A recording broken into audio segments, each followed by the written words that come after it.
అనాదిగా మానవులందరికీ ఒకటే ఒక కోరిక, ఎక్కువ కాలం జీవించాలి. సో దీని గురించి అనాదిగా అందరూ కూడా రకరకాల ప్రయత్నాలు, రకరకాల కొత్త థియరీస్ కానివ్వండి, కొత్త కొత్త మందులు, ఇట్లా రకరకాలుగా ప్రయత్నాలు ఎవరికి తోచిన ప్రయత్నాలు ఏ కాలం వాళ్ళైనా చేస్తూ వస్తున్నారు. ఇన్ఫ్యాక్ట్ జబ్బు వచ్చినా మీరు గుడికి వెళ్ళినా సరే మహామృత్యుంజయ హోమం చేయండి అంటారు. మృత్యుంజయ హోమం అంటే ఏమిటి? ఓం త్రయంబకం యజామహే సుగంధిం పుష్టివర్ధనం ఉర్వారుకమివ బంధనాత్ మృత్యోర్ మృక్షీయ మామృతాత్. అంటే ఓంకారం తర్వాత ఓ సుగంధాలు వెదజల్లే, మనుషులకి పుష్టిని కలిగించేటటువంటి, మనుషులకి పుష్టి అంటే ఆరోగ్యం, బలము కలిగించేటటువంటివి ఓ సుగంధాలు వెదజల్లేటటువంటి ముక్కంటి త్రయంబకం. సో ఈ శివుడా మీకు నమస్కరిస్తూ నేను ఏమడుగుతున్నాను నిన్ను? ఉర్వారుకమివ. ఉర్వారకం అంటే పండిన దోస పండు. మీరు దోస పాదును చూసినట్లయితే అది పండిపోయిన తర్వాత పండు మనం తెంపక్కలది, ఆటోమేటిక్గా పాదు నుంచి అది విడిపోతుంది. సో ఎలాగైతే దోస పండు తన పాదు నుంచి అనాయాసంగా అలవోకగా పెద్ద కష్టపడకుండా విడిపోతుందో, అలాగా నా బంధాల నుంచి, అంటే అలాంటి మరణం ఇవ్వు స్వామి అని శివుని ప్రార్థిస్తున్నాం. నన్ను ఎక్కువ కాలం బతికేటట్టు చూడు, నాకు చావు లేకుండా చూడని అడగట్లా. సో అల్టిమేట్ మనకి అన్నిటికంటే అతి ఉత్తమమైన వరం దేవుడు మనకి ఏమి ఇవ్వగలడు అంటే అనాయాస మరణం, సునాయాస మరణం. అనాయాస అంటే ఆయాసం లేకుండా, కష్టపడకుండా పడుకున్నట్టుగా హ్యాపీగా వెళ్ళిపోవడం గురించి ప్రార్థిస్తున్నాం తప్ప నన్ను 110 ఏళ్ళు బతికించు, 125 ఏళ్ళు బతికించు అని మనం అడగట్లే. ఎందుకంటే అప్పుడు మన శరీరం ఎలా ఉంటుంది, ఏం పనులు చేసుకోగలం అని అందరికీ తెలిసిన విషయమే. సో దేవుడు ఇచ్చేటటువంటి అతి గొప్ప వరం ఏంటంటే అనాయాస మరణం. అది మహామృత్యుంజయ మంత్రం అంటే అదే బేసికల్లీ. ఉర్వారుకమివ బంధనాత్ మృత్యోర్ మృక్షీయ అమృతాత్. అమృతత్వంలోకి తీసుకెళ్ళు. ఇలాగ నన్ను ఎలాగైతే దోసపండు తన పాదు నుంచి అనాయాసంగా విడిపోతుందో అలాగ నాకు మరణం ఇచ్చి అమృతతత్వాన్ని నాకు అలాగా ఇచ్చేసినట్టు. అమృతం అంటే మృతి లేనిది, అమృతత్వంలోకి నన్ను తీసుకెళ్ళు అని చెప్పి. అమృతత్వం అంటే చావుకు భయపడని స్టేట్, మృతి లేని స్టేట్ కాదు. శరీరం వచ్చిన మృతి వస్తుంది కాబట్టి అమృతత్వంలోకి, అంటే చావుకు నేను భయపడనటువంటి స్టేజ్ నన్ను తీసుకెళ్ళు స్వామి అని. సో ఇదంతా దీన్ని చెప్పడానికి నేను ఈ వీడియో చేయట్లా. సో ఎక్కువ కాలం బతకాలి. సో ఎక్కువ కాలం ఎలా బతకాలి అన్నటువంటి దాని మీద will come back to science. So డాన్గో గారు మనం చెప్పినటువంటి ఆయన ఒక ప్రయోగాన్ని, ఒక ఎక్స్పెరిమెంట్ని కోట్ చేశారు. ఆ ఎక్స్పెరిమెంట్లో ఏం చేశారంటే ఎక్కువ మంది కాదు, ఒక 6 మంది 45 నుండి 65 వయసు గల ఆడవాళ్ళని తీసుకుని ఈ 6గురికి 8 వారాలు హార్డ్లీ 2 నెలల పాటు మేము చెప్పినట్టు చేయండి. మీరు చెప్పినట్టు చేయించిన తర్వాత మీ ఆరోగ్యం ఎలా ఇంప్రూవ్ అవుతుందో చూద్దాం అని చెప్పేసి వాళ్ళు ఒక ప్రయోగం చేశారు. ఇది అమెరికాలో, యూఎస్లో జరిగింది. సో వాళ్ళు చేసినటువంటి అంటే ఇప్పుడు ఎక్స్పెరిమెంట్ అనేది ఎలా ఉంటుందంటే ముందు కొంతమందిని సెలెక్ట్ చేసుకుంటారు. వాళ్ళకి ఒక ఎక్స్పెరిమెంటల్ ప్రోగ్రామ్ ఇస్తారంటే మీరు ఇలా చేయండి, ఇంతకాలం చేయండి, దీని తర్వాత మనం ఈ పారామీటర్స్ మనం పరీక్ష చేద్దాము. సో అప్పుడు మనం అనుకున్నది ముందు ఎక్స్పెరిమెంట్ మొదలుపెట్టే ముందే ఈ ఆబ్జెక్టివ్స్ మనం రీచ్ అవ్వాలని, ఈ ఆబ్జెక్ట్స్ మనం పరీక్షించాలని పెట్టుకుంటారు. అవి ఎలా ఉన్నాయి అని పరీక్ష చేస్తారు. సో వీళ్ళలో సో 8 వారాల పాటు ఉంటుంది ఎక్స్పెరిమెంట్.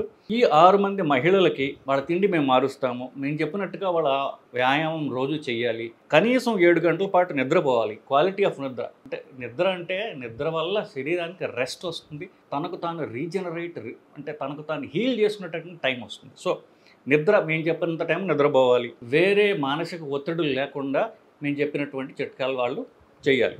సో ఇట్లా గనక 2 నెలల పాటు చేసినట్లయితే వాళ్ళలో ఏవి మార్పులు వస్తాయని చూశారు. సో వీళ్ళందరూ గుర్తుపెట్టుకోండి, 45 నుండి 65 వయసు గల మహిళలు బేసికలీ. సో యూజువలీ ఈ వయసు మహిళలు కొంచెం ఓవర్ వెయిట్ ఉంటారు, షుగర్లు, బీపీలు ఉంటాయి.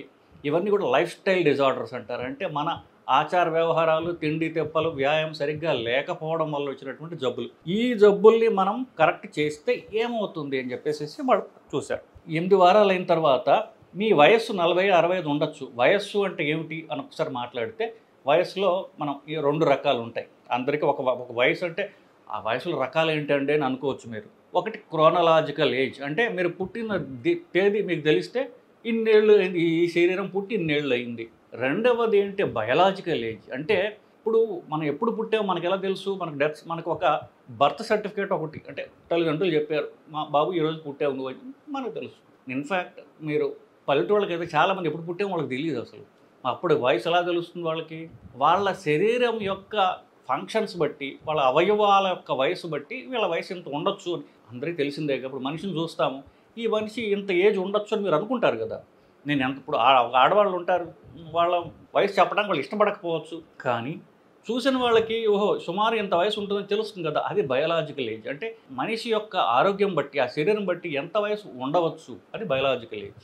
ఎంత వయస్సు వాళ్ళ పుట్టిన తర్వాత కాదు, అది ఒక వయసు, ఇది ఒక రెండో రకమైనటువంటి వయసు. సో ఈ రెండో రకమైన బయలాజికల్ ఏజ్ అంటాం.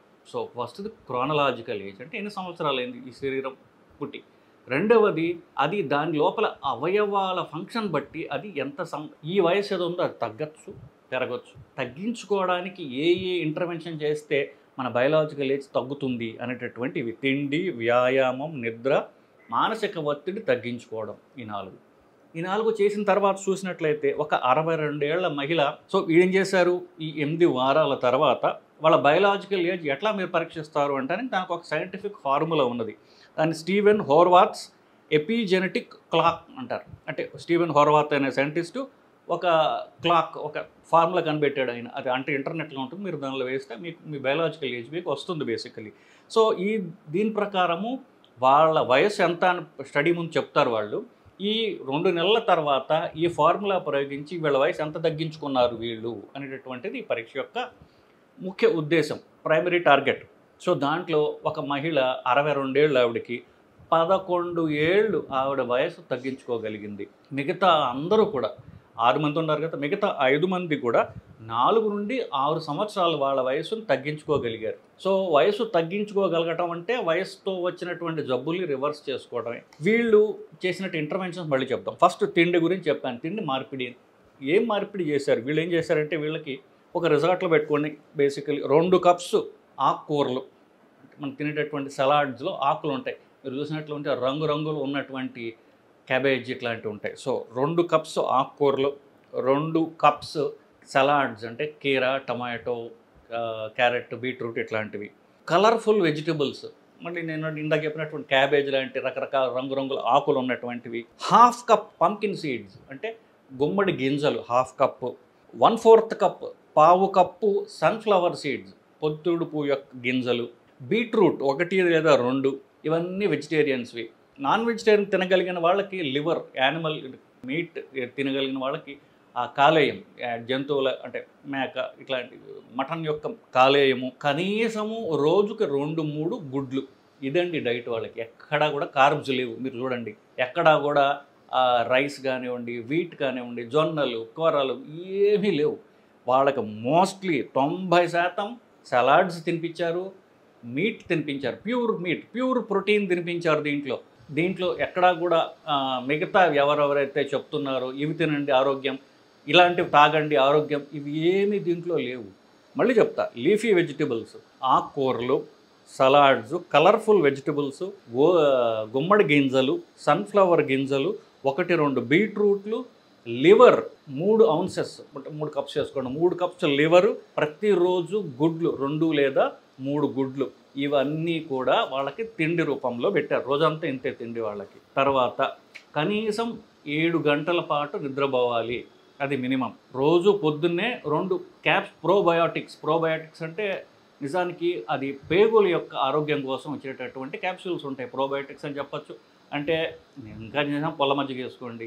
సో పొల్ల మజ్జిగలో పులుపు ఉంటుంది చూస్తారు, అది ఒక రకం బ్యాక్టీరియా వల్ల వస్తుంది. ఆ బ్యాక్టీరియాని క్యాప్సూల్స్ రూపంలో తీసుకుంటారు కొంతమంది. సో అవి చాలా క్యాప్సూల్స్ ఉన్నాయి. ప్రీ-ప్రో అని లేకపోతే అట్లా రకరకాల క్యాప్సూల్స్ ఉన్నాయి. అవి రోజుకు 2 క్యాప్సూల్స్ ఇచ్చారు. 8 కప్స్ వాటర్ రోజు తాగించారు. ఇది లైఫ్ స్టైల్ మాడిఫికేషన్. తప్పనిసరిగా రోజుకి 30 నుండి 40 నిమిషాల పాటు వ్యాయామం చెయ్యాలి. సో 1 ఇంటర్వెన్షన్, తిండి మార్పు నేను చెప్పాను. 2 నిద్ర చెప్పాను. 3 30 నిమిషాల పాటు తప్పనిసరిగా వాళ్ళు వ్యాయామం చేయాలి. తర్వాత ఇంటర్మిటెంట్ ఫాస్టింగ్ అందరూ చెయ్యాలి. కనీసము 12 గంటల పాటు వాళ్ళు ఏమి తినకుండా ఉండాలి. అంటే బ్రేక్ఫాస్ట్ స్కిప్ చేయాలి. ఇది నేను చెప్పినటువంటి ఒక ఇంటర్మిటెంట్ ఫాస్టింగ్ గురించి కానివ్వండి, నేను చెప్పినటువంటి ఈ స్టడీ నేను చదవక ముందు చేసినటువంటి వీడియోలు సమస్తము ఇదే చెప్పుకుంటూ వచ్చాం. కార్బోహైడ్రేట్స్ తగ్గించండి, తీసేయండి. మార్నింగ్ బ్రేక్ఫాస్ట్ స్కిప్ చేయండి, ఇంటర్మీడియట్ ఫాస్టింగ్ చేయండి, ఎక్సర్సైజ్ చేయండి. ఎగ్జాక్ట్లీ ఇవే చేశారు వాళ్ళు. కోర్స్ 7 గంటలు నిద్ర ఒకటి యాడ్ చేశారు. ఇలా చేయడం ద్వారా వాళ్ళు ఎంత వాళ్ళ బయలాజికల్ ఏజ్ రివర్స్ చేశారు అని చూసాం. ఇంకొక ఆశ్చర్యకరమైన విషయం ఏంటంటే ఈ ప్రోగ్రామ్ అంటే 7 గంటల నిద్ర, అరగంట ఎక్సర్సైజు, నేను చెప్పినటువంటి డైటు వీళ్ళు 100% ఎవరూ చేయలే. వీళ్ళలో కూడా 82% మాత్రమే, అంటే చెప్పిన తిండి కానివ్వండి, ఎక్సర్సైజ్ కానీ, నిద్ర కానివ్వండి, స్ట్రెస్ తగ్గించుకోవటము, గింజలు తినడం, ఇవన్నీ కూడా 82% ఈ ప్రోగ్రామ్ని మాత్రమే ఈ 6 మంది వాళ్ళు పాటించగలిగారు. కానీ ఎంత వాళ్ళలో చేంజ్ వచ్చిందో చూశారు కదా మీరు. So none of them fully adhere to the program. మీరు చేయడమంటే వీళ్ళు చేయలేకపోయారు, కానీ 82% చేసినా వాళ్ళకి ఎంత బెనిఫిట్ వచ్చింది. 2 నెలలు చేశారు అంతే, 8 వారాలు చేశారు. ఇదే ఇంకా ఎక్కువ చేయగలిగితే ఇంకా ఎంత బయలాజికల్ ఏజ్ రివర్స్ అవుతుంది. బయలాజికల్ ఏజ్ రివర్స్ అవ్వడం ద్వారా వాళ్ళ ఫేస్లో ఫ్యాట్ పోతుంది, మెడలో ఫ్యాట్ తగ్గుతుంది, శరీరం ఫ్యాట్ తగ్గుతుంది, ఎంత యంగ్గా కనిపిస్తారు, వాళ్ళు ఎంత స్కిన్ గ్లో అంటారు చూసారు, అది ఎంత ఇంప్రూవ్ అవుతుందో చూసారా మీరు. సో మామూలుగా మన చేతిలో ఉన్నది అన్నీ ఏవో మన చేతుల్లో ఉన్నాయనుకుంటాం, కానీ ఏమీ మన చేతుల్లో లేవు. మన చేతుల్లో ఉన్నది మన శరీరం ఒక్కటే. ఈ శరీరాన్ని మనం గనక ఆరోగ్యంగా ఉంచుకోలేకపోతే మిగతా ఏమున్నా వేస్టే. మిగతా ఎంత డబ్బున్నా, మీరు ఐశ్వర్యం అనుకున్న, ఐశ్వర్యం అంటే డబ్బు కాదు, ఐశ్వర్యం అంటే డబ్బు, చదువు, అందము, ఆరోగ్యము, ఇవన్నీ ఐశ్వర్యమే. మీరు ఐశ్వర్యం అనుకున్నవి ఏమున్నా సరే ఆరోగ్యం లేకపోతే అవి నిష్ప్రయోజనం, వృధా. అది మీ శరీరంలో మిమ్మల్ని మీరు చేసుకోవడమే ఎలా అనేటటువంటిది ఈ ప్రోగ్రామ్. సో ఏదైతే ఈ ఏజ్ బయలాజికల్ ఏజ్ తగ్గడం ద్వారా చేశారో అది directly proportional to heart health. అందుకు నేను మాట్లాడుతున్నాను. సో ఏజ్ తగ్గడం ద్వారా ఫస్ట్ మీ గుండె యొక్క ఆరోగ్యం పెరుగుతుంది. గుండె యొక్క ఆరోగ్యం పెరిగితే మీరు జీవించడానికి, చిరకాలం జీవించేటటువంటి, ఎక్కువ కాలం ఆరోగ్యంగా జీవించేటటువంటి శక్తిని మీరు సంపాదించుకోగలుగుతారు. సో ఫైనల్ ఎక్కడికి వచ్చాము? గుండె ఆరోగ్యం గురించి వచ్చాం. గుండె ఆరోగ్యము is directly proportional to reverse biological age. Reversed biological age ఎందువల్ల? శరీరంలో ఫ్యాట్ తగ్గుతుంది, శరీరంలో కండ పెరుగుతుంది. So finally 2 ఏమొచ్చాయి? శరీరంలో ఫ్యాట్ తగ్గడం, కండ పెరగడం, మగ ఆడ అందరికీ కూడా. ఈ 2 కనుక మనం పారామీటర్స్ చేసినట్లయితే గుండె ఆరోగ్యంగా ఉంటుంది. సో తక్కువ ఫ్యాట్ రావడానికి ఏం చేయాలి? నేను చెప్పినటువంటి తిండి మార్పులు చేసుకోవాలి. మజిల్ పెరగడానికి రోజు ఎక్సర్సైజ్ చేసుకోవాలి. ఇంతే కాకుండా ఇంకేం చెప్పారు? అడిషనల్ థింగ్స్ వాళ్ళకి ఏమేం చెప్పారు, ఏమేం చేయాలంటే, ఏవైతే కొంతమందికి చెడు అలవాట్లు ఉంటాయో, సిగరెట్ తాగడం కానివ్వండి, ఆల్కహాల్ సేవించడం కానీ, ఇవన్నీ తగ్గించాలి. ఆల్కహాల్ గుండెకి మంచిది అని ఎవరైనా డాక్టర్ చెప్పినా సరే అది శుద్ధ అబద్ధము. ఆ డాక్టర్ తాను చేసేది మీకు చెప్పొచ్చుగా. కొత్త స్టడీస్ అని చెప్తున్నాయంటే no alcohol is safe. Alcohol ఎంత తక్కువ అమౌంట్లో అయినా సరే, ఏ రూపంలో ఉన్నా సరే, వైన్ ఇట్లాంటివైనా సరే, ఏది కూడా శరీరానికి, గుండెకి ఆరోగ్యకరం కాదు. సో ఆల్కహాల్ పూర్తిగా ఆపాలి. పొగాకైతే ఖచ్చితంగా ఆపేసాలి, అనుమానం లేదు. తర్వాత శరీరంలో ఉన్నటువంటి ఇన్ఫ్లమేషన్ అంటారంటే వాపు యొక్క రావడానికే ఒక కారణమైనటువంటిది జ్వరం లాంటిది వచ్చేటటువంటిది. అది ఈ ఎల్డిఎల్ అనే చెడు కొలెస్ట్రాల్ ఎంత పెరిగితే అంత అది పెరుగుతుంది. సో ఎల్డిఎల్ తగ్గించుకోవడానికి నేను ముందు చెప్పినవన్నీ చేయడమే మార్గము. ఎక్సర్సైజ్లో ఎలాంటి ఎక్సర్సైజ్ దాని గురించి మనం చెప్పలేదు. అరగంట కనీసం ఎక్సర్సైజ్ అన్నాను. So of course American heart association వాళ్ళు 40 నిమిషాల పాటు ఎక్సర్సైజ్ అని చెప్తారు. 40 నిమిషాల పాటు వాకింగ్ కాదు, 40 నిమిషాల పాటు వీళ్ళు చెప్పింది ఏంటి? హై ఇంటెన్సిటీ ఎక్సర్సైజ్ అంటారు. హై ఇంటెన్సిటీ అంటే ట్రెడ్మిల్ మీద ఫాస్ట్గా పరిగెత్తడం, బరువులు చేసినట్లంటే రియల్గా బరువులు చేయడం, 4 కిలోలు, 5 కిలోలు, 1 కిలోతో నేను చేస్తున్నా, ఇట్లాంటివి కాదు. శరీరాన్ని పుష్ చేయాలి. ఒక ½ అవర్ పాటు నా వల్ల కాదు ఇంతకంటే అనేటటువంటి దాకా శరీరాన్ని పుష్ చేయగలగటమే హై ఇంటెన్సిటీ, HIIT అంటారు. High intensity training basically. So ఈ హై ఇంటెన్సిటీ ట్రైనింగ్ చేయాలి 40 నిమిషాల పాటు. ఫైనల్గా ఇదంతా చేసిన తర్వాత మీరు ఇది ఎంజాయ్ చేయకపోతే ఎక్కువ కాలం చేయలేరు. సో మీరు ఎక్సర్సైజ్ ప్రోగ్రామ్ ఎలా ఎంజాయ్ చేయదలుచుకున్నారు? దానిలో కాస్త జుంబా డ్యాన్సో లేకపోతే డ్యాన్స్ ప్రోగ్రామ్ ఇట్లా దాంతో కంబైన్ చేసుకోవడమా, అలాంటివి చూడొచ్చు. తర్వాత మీ డైట్ని ఎంత ఇంట్రెస్టింగ్గా చేసుకోగలరు మీరు, అలాంటి కనుక మీరు ఇన్కార్పొరేట్ చేసుకోగలిగితే ఇది అల్టిమేట్ లైఫ్ స్టైల్ అడ్వైస్. ఇలా చేసినప్పుడు మీరు అట్లీస్ట్ మీ వయస్సు నిజంగా ఎంత ఉన్నా వయస్సు తగ్గించుకోగల కెపాసిటీ మీరు డెవలప్ చేసుకుంటారు. అలాగే తక్కువ వయసుతో ఉన్నటువంటి హెల్త్ బెనిఫిట్స్ ఉంటారు. పోవడం ఖచ్చితం, దీనిలో అనుమానం లేదు. అందరూ ఏదో రోజు పోతాం.